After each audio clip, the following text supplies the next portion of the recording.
Ano yan, sir? Sira po LCD. Patingin. Oh.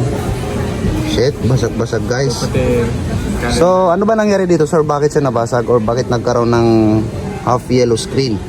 nalaglag siya sa parking lot sa mga bato. Yun lang. Sakit sa bulsa nito, guys. Alam niyo ba kung magkano ang LCD nito? Mahal ang LCD nito, guys. So, pag mayroon kayong ganitong unit, ingatan niyo na lang yung LCD.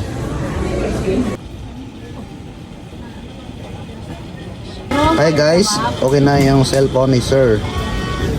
Napalitan natin siya ng new LCD.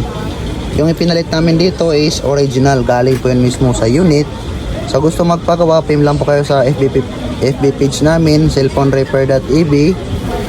And kung may mga tanong po kayo, pwede naman kayo doon. So ito, ipapacheck natin ito kay bossing. Ayan.